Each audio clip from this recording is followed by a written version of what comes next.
Hi hello friends, എല്ലാ കൂട്ടുകാർക്കും പുതിയൊരു റിവ്യൂയിലേക്ക് സ്വാഗതം. എല്ലാവർക്കും ഗുഡ് മോർണിംഗ്. അങ്ങനെ നമ്മുടെ സരയും അല്ല ഷാരിയും അതുപോലെ തന്നെ രാഹുലും കൂടി പല തീരുമാനങ്ങളും എടുക്കുക കേട്ടോ. എങ്ങനെയെങ്കിലും ആ കുഞ്ഞിനെ സരയുവിൻ്റെ അടുത്ത് നിന്ന് മാറണം. മനോഹരനെ പോലത്തെ ഒരു കുഞ്ഞിനെ വളർത്തേണ്ടവളല്ല അവൾക്ക് നാളെ വേറൊരു നല്ലൊരു ജീവിതം കാത്തിരിക്കുന്നുണ്ട്. അതുകൊണ്ട് ഇപ്പൊ തന്നെ ആ കുഞ്ഞിനെ മാറ്റിക്കാൻ അവൾക്ക് അത്ര വലിയ വിഷമം തോന്നില്ല. കുഞ്ഞു വലുതാവും തോറും അവളുടെ വിഷമം കൂടിക്കൊണ്ട് വരും. അതുകൊണ്ട് ഇത് തന്നെയാ പറ്റിയ സമയം എന്ന് പറയുമ്പോൾ ഷാരിക്ക് അപ്പോഴും മനസ്സൊന്ന് പിന്നോട്ട് വലിക്കുന്നുണ്ട്. രാഹുൽ പറയുന്നുണ്ട്, ഷാരി നീ എന്താ ആലോചിച്ചുകൊണ്ടിരിക്കുന്നത്? നീ ഇനി വരാൻ പോകുന്ന ഭാവിയെ കുറിച്ച് ആലോചിച്ച് നോക്ക്. മനോഹരനൊന്നുമില്ലെങ്കിൽ പോലീസ് പിടിക്കും, അല്ലെങ്കിൽ അവൻ അടുത്ത വിവാഹം കഴിച്ച് നമ്മുടെ മകളെ ഉപേക്ഷിക്കും. നമ്മുടെ മകൾ ഈ കുഞ്ഞിനെ നോക്കി അവളുടെ ജീവിതം ഫുള്ളും ഇങ്ങനത്തെ കളഞ്ഞു തീർക്കും. അത് നമുക്ക് നമ്മുടെ കണ്ണിൽ കാണേണ്ടി വരും. അങ്ങനെ കാണണോ അതോ മനോഹർ ഉപേക്ഷിച്ചതിന് ശേഷം കുറച്ച് നാൾ അവൾ വിഷമിക്കുമായിരിക്കും, കുഞ്ഞും ഇല്ലാത്തതുകൊണ്ട് വിഷമിക്കുമായിരിക്കും. പക്ഷെ അത് കഴിഞ്ഞിട്ട് അവൾ നല്ലൊരു ജീവിതത്തിലേക്ക് പോണത് നമ്മൾ സ്വപ്നം കണ്ട് നോക്കിക്കോന്ന്. ശരിയാ, അതന്നെ മതി എന്ന് ഷാരിയും പറയാണ്. ആ എങ്കിൽ നീ എൻ്റെ കൂടെ നിൽക്കണം. നോക്ക്, ഇവിടെ ആരെങ്കിലും ഒരു ഭിക്ഷാടകൻ ഉടനെ, ഞാൻ എല്ലാ ആൾക്കാരെയും പറഞ്ഞ് റെഡിയാക്കിയിട്ടുണ്ട്. ഭിക്ഷാടകന്റെ വേഷത്തിൽ ഒരാൾ വരും നാളെ ഇവിടെ. അയാളുടെ കയ്യിലേക്ക് കുഞ്ഞിനെ ഏൽപ്പിച്ചാൽ മാത്രം മതി നീ. ആ സമയത്ത് സരയുമോള് കുളിക്കാനോ അല്ലെങ്കിൽ സരയുമോൾ അപ്പുറത്ത് ഉറങ്ങുന്ന സമയത്ത് എങ്ങനെ ആ സമയത്ത് തന്നെ കുഞ്ഞിനെ ഏൽപ്പിച്ചു കൊടുക്കുക, അതാണ് നീ ചെയ്യേണ്ടത് എന്നിങ്ങനെ പറയാണ്. ശരി, ഞാൻ അതുപോലെ ചെയ്തോളാം എന്ന് ഷാരി പറയാണ്. അങ്ങനെ രാഹുൽ പണ്ട് എന്തായാലും നമ്മുടെ മോളെ നമ്മുടെ മോളുടെ പുറകെ കുടിക്കുന്ന ബാധ മനോഹറും മാനസാന്ന് പറഞ്ഞ രണ്ടുപേരും എന്തായാലും അവളുടെ ജീവിതത്തിൽ നിന്ന് ഒഴിയാൻ പോകുവാണ്. കുഞ്ഞ് പോയി കഴിയുമ്പോഴേക്കും അവൾ വിഷമിക്കുമായിരിക്കും. പക്ഷേ ഒരിക്കലും അവൾ അതിൻ്റെ പേരിൽ നാളെ സമയത്ത് ദുഃഖിക്കില്ല, അതെനിക്ക് ഉറപ്പാടോ എന്നൊക്കെ പറയുന്നുണ്ട്. അങ്ങനെ ഷാരി കുറേ പ്രാവശ്യം ഇങ്ങനെ ആലോചിക്കണം, അത് വേണോ? അവൾക്ക് കുഞ്ഞ് നഷ്ടപ്പെട്ട ഒരു അമ്മയുടെ വേദന ഇപ്പം താൻ മനസ്സിലാക്കുന്നുണ്ടല്ലോ, അതുകൊണ്ട് ഇങ്ങനെ ചെയ്യണോ? അത് വലിയ തെറ്റല്ലേ എന്നൊക്കെ ഷാരി വിചാരിക്കുന്നുണ്ടെങ്കിൽ കുഴപ്പമില്ല, ഒരുപാട് തെറ്റ് ചെയ്ത് അതിൻ്റെ കൂടി ഇതും കൂടി ആവട്ടെ എന്നിങ്ങനെ വിചാരിക്കുകയാണ്. ശേഷം രാവിലെ തന്നെ രാഹുൽ പറഞ്ഞ ആള് പിശക്കാരൻ്റെ വേഷത്തിൽ വരുവാട്ടോ. ആ സമയത്ത് രാഹുൽ പറഞ്ഞ ആളായെന്ന് വെച്ചിട്ട് നമ്മുടെ ഷാരി എന്താ ചോദിച്ചാൽ ആ കൊച്ചിനെ എടുത്തിട്ട് പതുക്കെ അയാളുടെ കയ്യിൽ ഏൽപ്പിക്കാൻ വേണ്ടി നേരെ മുകളിലേക്ക് പോകുവാണ്. മുകളിലേക്ക് പോകുമ്പോഴേക്കും നമ്മുടെ സരയു നല്ല ഉറക്കമാട്ടോ.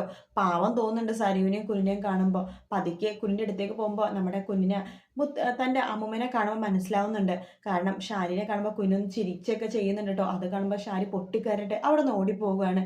ഈശ്വര, എന്നെ കൂടെ പറ്റുന്നില്ല, ആ പിഞ്ചു കുഞ്ഞ് എന്നെ നോക്കി ശരിക്കും കാണുമ്പോൾ എനിക്ക് ഒട്ടും പറ്റുന്നില്ലല്ലോ ഈശ്വര എന്നൊക്കെ ഷാരി വിചാരിക്കുകയാണ്. പറ്റില്ല, എന്തായാലും ചെയ്തേ പറ്റൂ, എൻ്റെ മോളുടെ നല്ല ജീവിതത്തിന് വേണ്ടിയിട്ടല്ലേ എന്നൊക്കെ പറഞ്ഞിട്ട് ഷാരി വീണ്ടും കുഞ്ഞിൻ്റെ അടുത്തേക്ക് പോവാണ്. കുഞ്ഞ് ഉറക്കമൊന്നുമില്ലാണ്ട് ഷാരിനെ തന്നെ നോക്കിക്കൊണ്ടിരിക്കട്ടെ. പതുക്കെ കുഞ്ഞിനെ എടുക്കുന്നുണ്ട്, താലോലിച്ച് ലാളിച്ചിട്ട് ഇങ്ങനെ എടുക്കുവാട്ടോ കുഞ്ഞ് കരയാതിരിക്കാനായിട്ട്. സരയു നല്ല ഉറക്കമാണ്. സരയുടെ അടുത്തേക്ക് ഒരു തലോൺ എടുത്ത് വെക്കുവാണ് നമ്മുടെ ഷാരി. ശേഷം കുഞ്ഞും കൊണ്ട് പതുക്കെ നിലത്തേക്ക് പോവുകയാണ്. കുഞ്ഞിൻ്റെ ആണെങ്കിൽ ആ സന്തോഷവും കുഞ്ഞിൻ്റെ ആ ഒരു ചിരിയൊക്കെ കാണുമ്പോൾ ഷാരിയുടെ മനസ്സ് പിന്നോട്ട് വലിക്കുന്നുണ്ടെങ്കിലും സാരില്ല, ഇതൊന്നും ഞാൻ കണ്ടുകൂടാ. എന്തായാലും എൻ്റെ മോളുടെ നല്ലൊരു ജീവിതം അത് തന്നെയാണ് ഞാൻ ആഗ്രഹിക്കുന്നത് എന്നൊക്കെ പറഞ്ഞാൽ കുഞ്ഞിൻ്റെ അടുത്ത് നിലത്തേക്ക് വരുവാണ്. ശേഷം ആ ഭിക്ഷാടകനെ ആ കുഞ്ഞിൻ്റെ കയ്യിലേക്ക് കൊടുക്കണം. അയാൾ കിട്ടിയ പാടെ തന്നെ ആ കുഞ്ഞുമായിട്ട് ഓടി രക്ഷപ്പെടാൻ വേണ്ടി തുടങ്ങും കേട്ടോ. അയാൾ പോയി കഴിയുമ്പോഴേക്കും ഷാരി പെട്ടെന്ന് പൊട്ടിക്കരഞ്ഞു പോകുവാണ്. ഈശ്വരൻ, ഞാൻ എന്ത് വലിയ ചതിയായി കാണിച്ചത് എന്നൊക്കെ പറഞ്ഞ് പൊട്ടിക്കരഞ്ഞിട്ട് ഷാരി വല്ലാത്തൊരു ബുദ്ധിമുട്ടിൽ അങ്ങനെ ഇരിക്കുകയാണ്. സരയു പതിവ് പോലെ പതുക്കെ എഴുന്നേറ്റ് നോക്കുമ്പോഴേക്കും കുഞ്ഞിനെ കാണുന്നില്ലേ. എൻ്റെ കുഞ്ഞിവിടെ പോയി. അവരായിരിക്കും ആ വട്ട് പിടിച്ചിട്ട് ആ സ്ത്രീ എടുത്തുകൊണ്ട് പോയതായിരിക്കും. അമ്മേ അമ്മേ എന്ന് പറഞ്ഞ് വിളിക്കുന്നുണ്ട്. ഷാരനൊക്കെ ആകെ ടെൻഷനായിട്ട് നിൽക്കുവാട്ടോ. ഈശ്വര, മോള് വിളിക്കുന്നുണ്ട്, തീർന്നു. അവൾ ഇനിയിപ്പോൾ എന്ത് പറഞ്ഞ് സമാധാനിപ്പിക്കും? എന്തെങ്കിലും ആവട്ടെ. അമ്മേ അമ്മേ എന്ന് പറഞ്ഞ് വിളിക്കുകയാണ്. എന്താ മോള് എന്ന് ചോദിക്കുമ്പോൾ എൻ്റെ കുഞ്ഞെവിടെ? ഇല്ല മോളെ, ഞാൻ കണ്ടില്ല. സത്യം പറയണം, കഴിഞ്ഞ ദിവസം രാത്രിയിലെ പോലെ നിങ്ങൾ എൻ്റെ കുഞ്ഞിനെ എടുത്തോണ്ട് പോയോ ഉറങ്ങിക്കിടക്കുന്ന സമയത്ത്? ഇല്ല മോളെ, ഞാൻ എടുത്തിട്ടില്ല. സത്യം പറയണം നിങ്ങളെന്ന് പറയുമ്പോൾ ഇല്ല മോളെ, ഞാൻ എടുത്തിട്ടില്ല എന്നിങ്ങനെ പറയണം. ആ സമയത്ത് നമ്മുടെ സരയു പറഞ്ഞ, ആഹാ കുഞ്ഞ് നിങ്ങൾ എടുത്തിട്ടില്ലല്ലേ, ഞാൻ കാണിച്ചു തരാം എന്നൊക്കെ പറഞ്ഞിട്ട് അവിടുത്തെ റൂമിലൊക്കെ ഇങ്ങനെ തപ്പി നോക്കുകയാണ്. അവിടെയൊന്നും കാണുന്നില്ല. അപ്പോൾ രാഹുൽ വരുന്നുണ്ട്. എന്താ മോളെ എന്ന് ചോദിക്കുമ്പോൾ എൻ്റെ കുഞ്ഞെവിടെ? ഈ സ്ത്രീ അല്ലെങ്കിൽ നിങ്ങൾ ആരൊരാൾ എൻ്റെ കുഞ്ഞിനെടുത്ത് മാറ്റി, എവിടെ എൻ്റെ കുഞ്ഞെന്ന് ചോദിക്കുമ്പോഴേക്കും ഞങ്ങൾ എടുത്തിട്ടില്ല മോളെ എന്ന് രാഹുൽ പറയണം. ഓ, വട്ടന്മാർ രണ്ടും കൂടി ഇപ്പോൾ ഒന്നായോ എന്നൊക്കെ സരയു ചോദിക്കുന്നുണ്ട്. ശേഷം സരയു അവിടെ ഇവിടെയൊക്കെ നടക്കട്ടെ, എൻ്റെ പൊന്നു മോളെ എന്ന് പറഞ്ഞ് ഇങ്ങനെ നടക്കുന്നുണ്ട്. ആ ഒച്ചയും ബഹളമൊക്കെ കിരണും കല്യാണി കേൾക്കുന്നുണ്ട്. എന്തോ പ്രശ്നമുണ്ടല്ലോ കല്യാണി എന്ന് കിരൺ പറയണം. അതെ, അവളുടെ കുഞ്ഞിനെ കാണുന്നില്ലെന്നാ തോന്നുന്നത്. ഇനി മനോഹർ എങ്ങാനും അറിയില്ല കിരണേട്ടാ എന്നിങ്ങനെ പറയുന്നുണ്ട്. അയ്യോ എൻ്റെ പൊന്നു മോളെ എന്നൊക്കെ പറഞ്ഞിട്ട് സരയു മുറ്റത്തിട്ട് ഭയങ്കര പൊട്ടിക്കരഞ്ഞുകൊണ്ടിരിക്കുക കേട്ടോ. കല്യാണി പറയണ്ട, എന്തോ വലിയ പ്രശ്നം തന്നെ കിരണേട്ടാ, ഒന്ന് പോയി അന്വേഷിച്ചാലോ എന്ന് പറയണ്ട. അതേ കല്യാണി, നമുക്കൊന്ന് പോയി അന്വേഷിക്കാം, എന്തായാലും ഒരു കുഞ്ഞിൻ്റെ കാര്യമല്ലേ, നമുക്ക് പോയി അന്വേഷിക്കാമെന്ന് പറഞ്ഞിട്ട് കിരണും കല്യാണി നേരെ ഷാരിയുടെ വീട്ടിലേക്ക് പോകുക കേട്ടോ.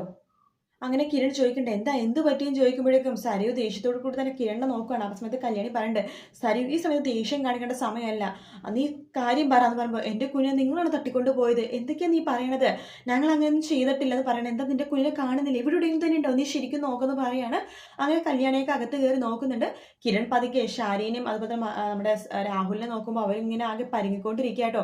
കിരണിന്റെ ചെറിയൊരു സംശയം തോന്നുന്നുണ്ട്, അല്ല മനു എവിടെ എന്ന് ചോദിക്കുമ്പോൾ മനുവിന്റെ പുറത്ത് വരെ പോയതാ. കല്യാണി പറയുന്നുണ്ട് പതുക്കെ കിരണിനെ മാറ്റുന്നതിന്, മനു എങ്ങാനും നമുക്ക് നോക്കാം, അവരെ ഞാൻ ക്വസ്റ്റ്യൻ ചെയ്തോളാം എന്ന് കിരൺ പറയാണ്. നീ വിഷമിക്കേണ്ട സരിയോ എന്നൊക്കെ പറഞ്ഞിട്ട് കല്യാണി സമാധാനിപ്പിക്കുന്നുണ്ട്. ശേഷം കിരൺ മനോഹരനെ വിളിക്കുകയാണ്. എടാ മനു നീ ഇപ്പം എവിടെയാ, ഞാൻ പുറത്താ, എന്താ ചോദിക്കുമ്പോൾ എടാ സത്യം വേണ്ട, നിന്റെ കുഞ്ഞിനെ നീ തന്നെ എവിടെയെങ്കിലും എടുത്തോണ്ട് പോയോ, ദേ കിരണ വെറുതെ അനാവശ്യം പറയരുത്, ഒരിക്കലും ഞാൻ അങ്ങനെയൊന്നും ചെയ്യില്ല, അത് നിനക്കും അറിയാവുന്ന കാര്യമില്ല, ഞാൻ കുഞ്ഞുങ്ങളെ വെച്ചിട്ടൊരു കളി എനിക്കില്ലെന്ന് പറയാണ്. എന്നാൽ നീ അറിയണം നിന്റെ കുഞ്ഞിനെ കാണാനില്ലെന്ന് പറയാണ്. അത് കേൾക്കണം മനോഹർ ആകെ ഞെട്ടിപ്പോവാണ്. മനോഹറിന്റെ മുഖം മനസ്സ് ഫുള്ള് മാനസയുടെ മുഖം മാത്രമാട്ടോ. കാരണം ആ കുഞ്ഞിന്റെ ചെറിയ ചെറിയ കരച്ചിലും അതുപോലെ തന്നെ കുഞ്ഞിന്റെ ചിരിയും അതുപോലെ തന്നെ സാമീപ്യവും ഒക്കെ മനോഹറിന്റെ മനസ്സ് ചെറുതായിട്ടൊന്ന് മാറ്റിയിട്ടുണ്ട്. മനോഹർ കേട്ട പാതി കേൾക്കാത്ത പാതി ഓടി വീട്ടിലേക്ക് വരുവാണ്. സരിയു പൊട്ടിക്കരയാണ്. മനോഹർ വേഗം ഷാരിയെടുത്തും അതുപോലെ തന്നെ രാഹുലിനോട് ചോദിക്കേണ്ടത് സത്യം പറ, ആ താരെങ്ങനെ വന്നപ്പോൾ നിങ്ങൾ എടുത്ത് കൊടുത്തോ എന്ന് ചോദിക്കുമ്പോൾ ഇല്ല മോനെ ഞങ്ങൾ എടുത്ത് കൊടുത്തിട്ടില്ല എന്ന് സരിയുവിന്റെ മുമ്പിൽ പറയാണ്. ശേഷം നമ്മുടെ മനോഹറിന് സംശയം തോന്നുന്നുണ്ട് ഷാരിയും അതുപോലെ തന്നെ രാഹുലായിരിക്കും ചെയ്തതെന്ന്. ശേഷം ഈ കാര്യം കിരണിനോട് പറയാണ് മനോഹർ, ഇവർ തന്നെയൊക്കെ ചെയ്തിട്ടുണ്ടാവുക എന്ന് പറയുമ്പോഴേക്കും താരാൻറ്റി എങ്ങാനും താരാൻറ്റി അങ്ങനെ ചെയ്തിട്ടൊന്നുമില്ല, താരാൻറ്റി അങ്ങനെ ചെയ്തിട്ടുണ്ടെങ്കിൽ ഞങ്ങൾ അറിഞ്ഞാനെന്ന് പറയാണ്. അപ്പോൾ ഒരു കുഞ്ഞെ ശരിക്കും അറിയുമ്പോൾ തട്ടിക്കൊണ്ടു പോയതാണ് കിരണെ, സത്യം പറയില്ല ഞാൻ ആ കുഞ്ഞൊന്ന് സ്നേഹിച്ച് വരുമായിരുന്നു എന്ന് മനോഹർ പറയാണ്. ഒരു കാര്യം ചെയ്ത് നമുക്ക് അന്വേഷിക്കാം എന്ന് പറയാണ്. അങ്ങനെ കിരണും കല്യാണിയും മനോഹറൊക്കെ കൂടി അന്വേഷിച്ചിറങ്ങുവാണ് കുഞ്ഞിനെ. അങ്ങനെ കിരൺ കല്യാണി തന്നെ കണ്ടുപിടിക്കുന്ന കാര്യത്തിൽ ഒരു സംശയമില്ല, അവർ തന്നെയായിരിക്കും കുഞ്ഞിനെ കണ്ടുപിടിക്കുന്നുണ്ടാവുക. അതിനുശേഷം വീട്ടിലേക്ക് കൊണ്ടുവരികയും ചെയ്യും. അതാണ് പ്രൊമോയില് നമ്മുടെ ഷാരിയും അതുപോലെ തന്നെ രാഹുലും കൂടി ആകെ ടെൻഷനായിട്ട് ഇങ്ങനെ നോക്കി അന്തം വിട്ട് നോക്കി നിൽക്കുന്ന ഒരു ഭാഗം പ്രൊമോയില് കാണിച്ചില്ലേ, അത് ഇവർ മിക്കവാറും കുഞ്ഞായിട്ട് വരുമ്പോൾ അവർ ഞെട്ടി നിൽക്കുന്ന ഭാഗമായിരിക്കും കാണിക്കുന്നുണ്ടാവുക.